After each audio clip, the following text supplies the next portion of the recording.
சானுரா, இவர் யார் என்று தெரிகிறதா? ஆம் கடவுளே. யார் இது? மகாராணி கடவுளே, மகாராணி அஸ்தி. வணங்குங்கள். அஸ்தி, முதலில் நீ என் இதயத்தில் இருந்தாய். இப்போது என்னோடு சேர்ந்து நீ இந்த அரண்மனையில் இருப்பாய். என்றால் தான் நான் உன்னை எப்போதும் மறக்க மாட்டேன்.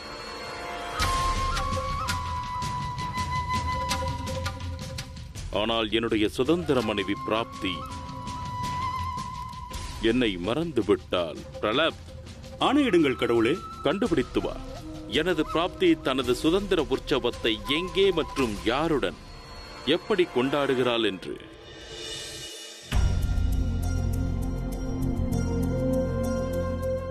கந்தர்வராஜனே, கடைசியாக நாம் இருவரும் இங்கிருந்துதான் பிரிந்தோம். அந்த கணம் இன்னும் என் நினைவில் இருக்கிறது.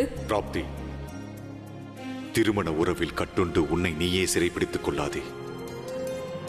காதலின் சுதந்திரத்தை அனுபவி. ஒரு பெண்ணுக்கு சுதந்திரம் என்பது இருக்குமா கந்தர்வராஜனே? அவள் தனது தந்தையின் விருப்பப்படி மனம் முடிக்கிறாள். கணவனுக்கு கீழ் வாழும் வாழ்க்கையை ஏற்கிறாள். அதன் பிறகு தன் குழந்தைகளுக்காக வாழ்கிறாள். எனக்கு எதுவும் தெரியாது. என்னை பொறுத்தவரை உன் சுதந்திரம் நாம் இருவரும் திருமண உறவில் இணைந்து வாழ்வது. பிராப்தி, என்னுடன் கந்திரலோகத்துக்கு வா. அதன் பின் நம்மிடமிருந்து நமது சுதந்திரம் மற்றும் நம் காதலை யாராலும் பிரிக்க முடியாது. இப்போது மிகவும் தாமதமாகிவிட்டது கந்தர்வராஜனே.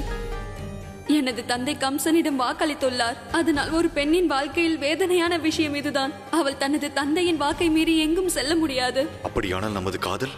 என்னை மன்னித்து விடுங்கள் கந்தர்வராஜனே. எனக்கு சில கட்டுப்பாடுகள் உள்ளன. அதனால் என்னை போன்ற பெண்களின் வாழ்க்கையில் காதல் என்ற பேச்சிற்கே இடமில்லை. பிராப்தி, நான் எதிர்பார்த்திருப்பேன். நீ சுதந்திரம் அடையும் வரை காத்திருப்பேன். எனக்கு நம்பிக்கை இருக்கிறது. என்றாவது ஒரு நாள் என்னுடைய எதிர்பார்ப்பு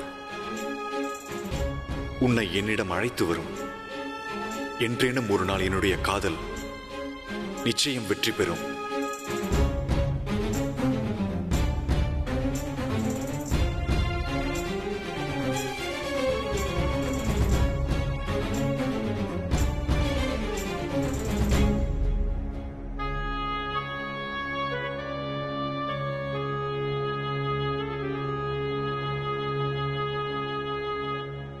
தாம் சொன்னது உண்மைதான் கந்தர்வராஜனே. உங்கள் காதல் வென்றுவிட்டது. பாருங்கள், தங்களின் பிராப்தி திரும்பி வந்துள்ளேன். இங்குதான் நான் தங்களை விட்டு நிரந்தரமாக பிரிந்தேன். இப்பொழுது தங்களுக்காக இங்கேயே காத்திருப்பேன் நான். கண்ணா, இவன் யாரோ புது இடையன் போல் தெரிகிறது. இவன் அசுரனாக இருக்க வாய்ப்பில்லையே. பார்த்தால் அப்படி தெரியவில்லை. இவன் கோகுலவாசியும் இல்லை. இவன் வேறு கிராமத்தில் இருந்து வந்திருப்பானோ கண்ணனை சந்திக்க.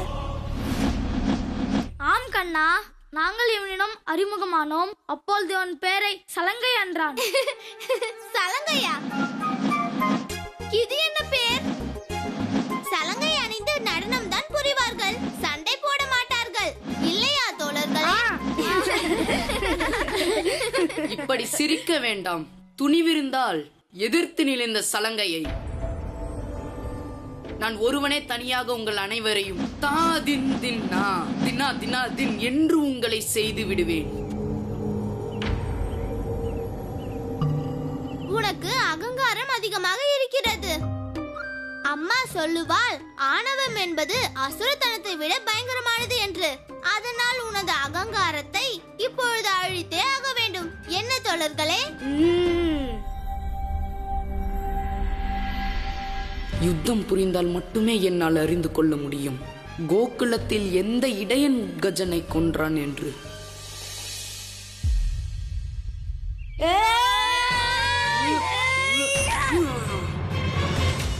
தோழர்களே, பலம் புரியுங்கள், பலம் புரியுங்கள், விடாதீர்கள்.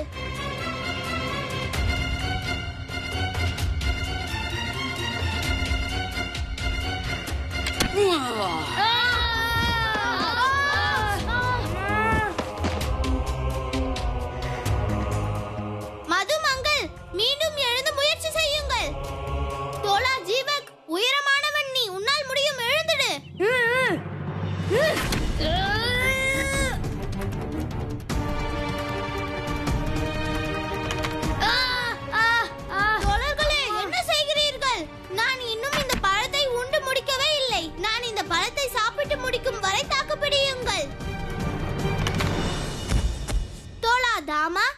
பழத்தை சாப்பிடு.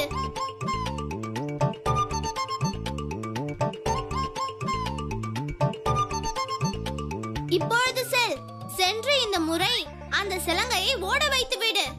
கண்ணா, இவன் சாதாரண சலங்கை அல்ல. இவன் மிகவும் சக்திசாலியாக இருக்கிறான். இவனை ஓட வைப்பது இயலாத காரியம். இவனிடம் என்னால் அடி வாங்க முடியாது கண்ணா. அடே கண்ணா, உன் தோழர்கள் அனைவரும் என்னிடம் அடி வாங்கி நெல்மணிகளாக சிதறிவிட்டார்கள். வா, சற்று நானும் பார்க்கிறேன் உன்னுடைய பலம் என்னவென்று. என்னவாயிற்று கண்ணா? என் அகங்காரத்தை அழிக்க மாட்டாயா? எடு அந்த கட்டையை, வந்து என்னுடன் யுத்தம் புரி.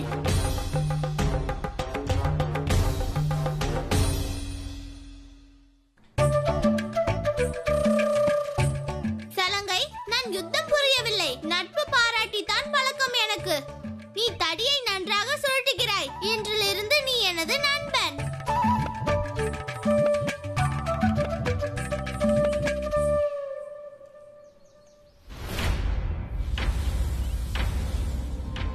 நண்பனா உனக்கா? நட்பு எப்பொழுதும் சமமானவர்களுடன் தான் கொள்ள வேண்டும். ஆனால் உன்னை பார்க்கும் பொழுதே தெரிகிறது உனக்கு கட்டையை பிடிக்க கூட தெரியாது. ஆம், ஏனென்றால் நான் புல்லாங்குழலை பிடித்திருக்கிறேன். அப்படி என்றால் உன் புல்லாங்குழலை எடுத்துக்கொண்டு ஓடிவிடு. நீ வேற யாரையாவது அழைத்து வா, என்னுடன் யுத்தம் புரிய தகுதியானவனை. அப்படி யாராவது இருக்கிறார்களா இந்த சலங்கையை எதிர்த்து நின்று சண்டையிடுவதற்கு?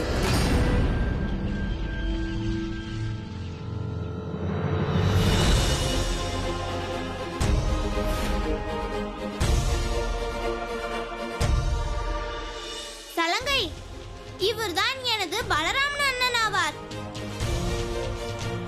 இவர் நட்பு புரிவதில்லை, யுத்தம் தான் புரிவார்.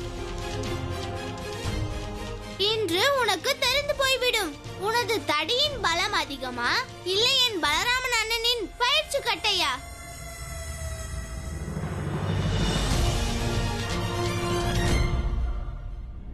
நான் உட்கஜனை கொன்றவனை தேடிக்கொண்டிருக்கிறேன். ஒருவேளை இந்த கட்டை சுமந்திருப்பவன் என்னை தோற்கடித்து விட்டால் அப்பொழுது என் தோல்வியே என் வெற்றியாகிவிடும். பூமாரி, பூமாரி, இதோ நான் வந்துவிட்டேன். லலிதா, விஷாகா, சீக்கிரம் வாருங்கள், ராதை வந்து விட்டாள்.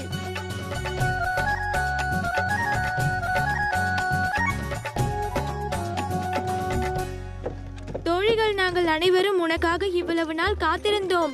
எங்களது தோழி ராதா எப்போது வருவாள் எப்போது வருவாள் என்று காத்திருந்தோம். இப்பொழுதுதான் வருகிறாய். லலிதா, நான் யார்? ராதா. எனது அப்பாவிடம் 1,00,000 பசுக்கள் இருக்கின்றன. எனக்கு எப்பொழுது தோன்றுகிறதோ அப்பொழுதுதான் நான் வருவேன். அது சரி, நீங்கள் எனக்காக எதற்கு காத்து கொண்டிருந்தீர்கள்? என் மீது உங்களுக்கு அவ்வளவு அன்பா? நாங்கள் காத்திருந்தது கண்ணன் எப்படி இருக்கிறான் என்று கேட்பதற்காக. ஆம் ராதா, நிஜமாகவே அவன் அவ்வளவு அழகாக மனமாய்க்குபவனாக இருக்கிறானா? அனைவரும் சொல்வது போல. அது சரி, நமது ராதைக்கு பிடித்திருந்ததா நமது கோகுலத்தின் கண்ணனை? நான் ராதா. நான் எங்கு சென்றாலும் அனைவரும் என்னை பற்றிதான் பேசுவார்கள். இன்று எனது தோழி நீங்கள் கண்ணனை பற்றி பேசுகிறீர்கள். அது ஏனென்றால் நீ நேரடியாக கண்ணனை பார்த்து கொண்டிருக்கிறாய் அல்லவா? ஆம், அதனால்தான். சொல் ராதா, நீ கூறுவது நிஜம்தானா? கண்ணன் அனைவருக்கும் சொந்தமானவன், அனைவரும் கண்ணனுக்கு சொந்தமானவர்கள். அது நிஜமாக இருந்தது. ஆனால் இப்பொழுது அப்படி அல்ல. ஏன்? ஏனென்றால் யாரை இதுவரை தங்களுக்கு சொந்தம் என்று நினைத்திருந்தார்களோ அந்த கண்ணன் ராதைக்கு தான் சொந்தம். ராதைக்கு தான், ராதைக்கு தான், ராதைக்கு தான். எங்களுக்கு ஒன்றும் புரியவில்லை. நான் அந்த சதிகார கண்ணனை திருத்தி விட்டு வந்திருக்கிறேன். அதனால் தான் நான் வருவதற்கு நாளாகிவிட்டது.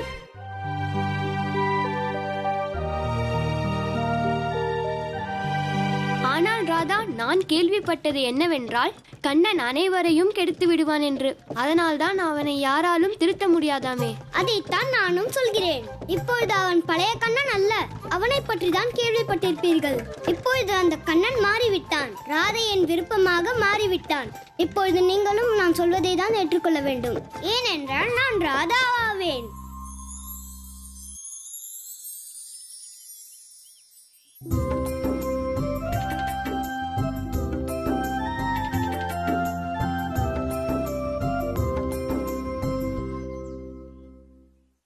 என்ன ஆனாலும் பரவாயில்லை. நான் எனது தோள்களை கண்ணனின் மோக வலையில் விழவிட மாட்டேன்.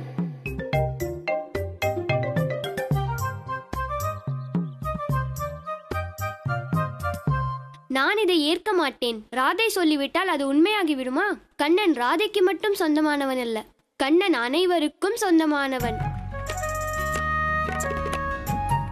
பிரபு, தமது இந்த புன்னகையின் அர்த்தம் எனக்கு நன்றாகவே தெரியும்.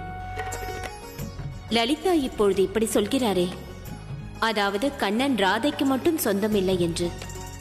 அதனால் தாம் லலிதாவுக்கு சொந்தமாக போவதில்லை. தேவி, நான் தான் ஏதும் கூறவில்லையே. தாங்கள் காரணமின்றி கோபம் கொள்வதே.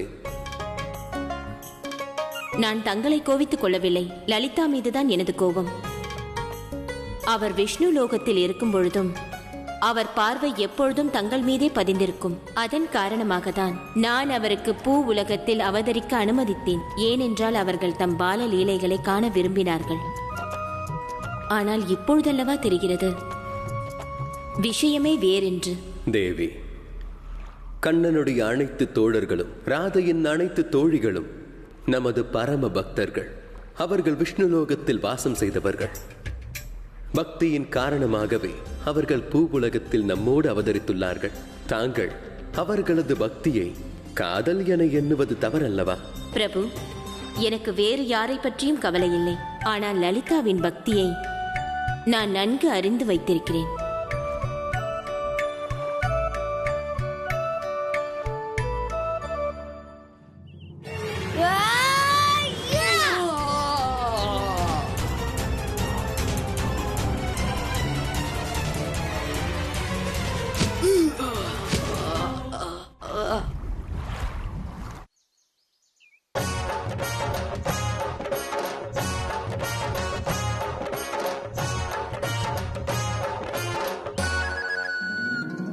உயரத்தில் பறந்து போய் உட்கார்ந்து என்ன செய்கிறாய் சலங்கை?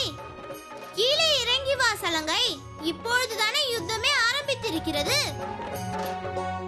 ஆனால் என் அகங்காரம் ஒளிந்து விட்டது கண்ணா. நான் உனது பலராமனின் பலத்தை புரிந்து கொண்டேன். ஒரே அடியில் புரிந்து விட்டதா? கீழே இறங்கி வா, இன்னும் நல்லபடியாக எனது பலத்தை அனுபவித்து விடு. அப்போதுதான் உனக்கு நினைவில் இருக்கும். பலராமண்ணா, நான் இந்த அடியை வாழ்நாள் முழுவதும் மறக்க மாட்டேன். நான் இந்த உலகம் முழுவதும் அலைந்து திரிந்து மக்களை யுத்தத்திற்கு அழைத்துக் கொண்டிருந்தேன். ஆனால் உங்களை போன்ற பலசாலியை நான் பார்த்ததே இல்லை. சலங்கை, நீ இன்னும் எனது முழு சக்தியை பார்க்கவே இல்லை. நான் எனது ஒரு கையால் எனது பயிற்சி கட்டையை சுழற்றியவாறே இன்னொரு கையால் கோகுலவாசிகளின் மாட்டு வண்டியை தூக்கி விடுவேன். அவ்வளவு பலமா? இப்படி பலம் வாய்ந்த ஒரு நபரைத்தான் கிராமத்தின் இரட்சகனாக அறிவிக்க வேண்டும். அப்பொழுதுதான் கிராமத்துள் நுழையும் அசுரர்களை அழிக்க முடியும். கண்ணா, நீ ஏன் எதுவும் சொல்லாம இருக்கிறாய் இந்த சலங்கையிடம்? போகட்டும் பலராம் அண்ணா, இவன் ஏற்கனவே பயந்து இருக்கிறான். உங்களை பற்றி சொன்னால் இன்னும் பயந்து போய் விடுவான். அது எப்படி இவனை போக விட முடியும்? இவனும் சிறிது தெரிந்து கொள்ளட்டும். நான் இந்த சின்ன பயிற்சி கட்டையால் எவ்வளவு பெரிய அசுரர்களை எல்லாம் அழித்திருக்கிறேன் தெரியுமா?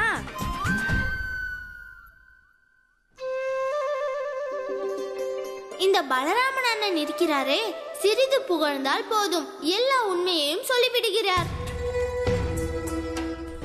ஒருவேளை நான் தேடி வந்த பாலகன் இவனாகத்தான் இருக்குமோ? அசுரனா? பலராமண்ணா, தாம் எந்தெந்த அசுரர்களை அழித்தீர்கள்? எப்படி சொல்லுவது சலங்கை? அனைவரின் பெயரும் நினைவில் இருக்காதே. ஆனால் ஒன்று, இப்பொழுது சிறிது நாட்களுக்கு முன்பாக தான் உடலற்ற அசுரன் வந்தான். அவன் உட்கஜன். நான் இந்த பயிற்சி கட்டையால் தான் அவனை அடி அடி என்று அடித்தேன். நான் அவனை அடித்த அடியில் உடலற்றவனாக இருந்தவன் உயிரற்றவனாக மாறிவிட்டான்.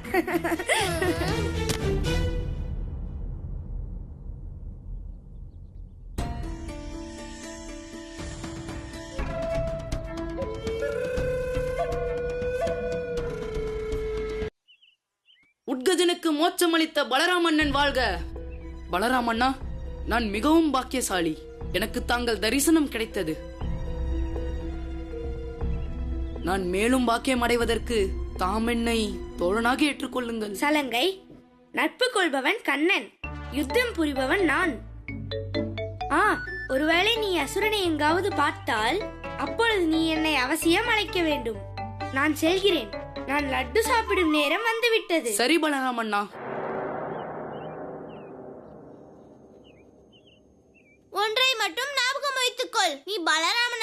அண்ணனிடம் சூழ்ச்சி செய்யவே கூடாது. ஏனால் பலராமன் அண்ணனுக்கு சூழ்ச்சி செய்பவரை பிடிக்கவே பிடிக்காது.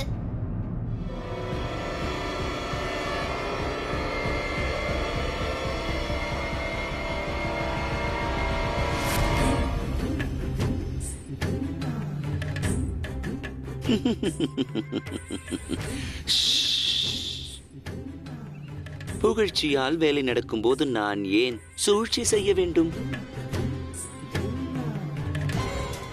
உத்கஜனுக்கு மோட்சம் அருளிய பலராமனே, இப்பொழுது உனக்கும் மோட்சம் கிட்டும் எனது பால்ய நண்பன் கம்சனுடைய கையால்.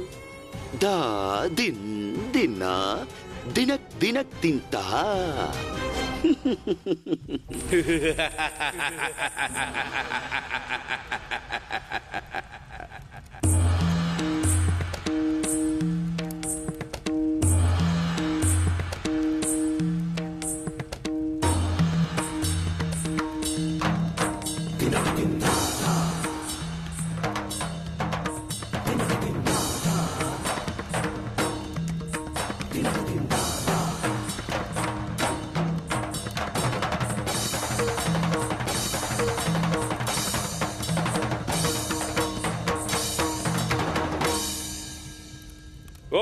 விஷ்ணு, பார்க்கடலில் பள்ளி கொண்டிருப்பவனே எழுந்திரு.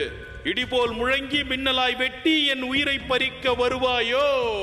பேசு, நீ என்ன பதில் தரப்போகிறாய்? ஏ சக்கரதாரி விஷ்ணுவே,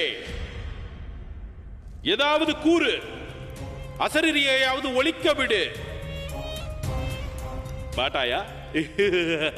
பாரு, என் மனம் முழுவதும் இப்போது உற்சாகம் நிரம்பி வழிகிறது. நீ எனது இந்த உயிரை உனது அசரீரியின் மூலம் அழித்து விடுவதாக சொன்னாய். இப்போது என்ன சொல்கிறாய்? பேசு. பேச முடியாது. எனது முயற்சியினால் உனது அசரீரி பலமற்று போய்விட்டது. ஏ அசரீரியை ஒழிக்கச் செய்பவனே, நீ தோற்று விட்டாய்.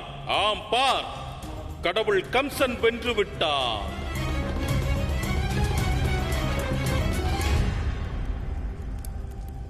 புரியவில்லையா? நான் புரிய வைக்கிறேன். நான் அவனை தேடி கண்டுபிடித்து விட்டேன். இத்தனை வருட காலமாக நீ ஒளித்து வைத்திருந்தவனை, எனது அன்பு தங்கை தேவகியின் 8வது மைந்தனை எனது பால்ய சிநேகிதன் கண்டுபிடித்து விட்டான். அந்த பாலகனின் பெயர் பல்.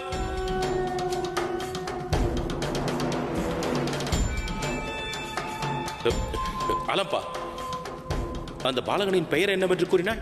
பலராமன். பலராம். அவனுடைய பெயர் பலராமன். தேவகியின் 8வது மைந்தன் பலராமன். நீ என்ன நினைத்திருக்கிறாய் விஷ்ணு? உனது பூர்வ அவதாரமான ராமனுக்கு முன்னால் பலம் சேர்த்துக் கொண்டால் நீ கடவுள் கம்சனை விட பலசாலியாக மாறிவிடுவாயா? இல்லை. நீ உனது பலத்தை, பலராமனை இந்த பூமியின் மீது எனக்கு பரமகதி அளிப்பதற்காக அனுப்பி வைத்தாய் அல்லவா? இப்போது பார், நான் அவனை எந்த கதிக்கு ஆளாக்குகிறேன் என்று.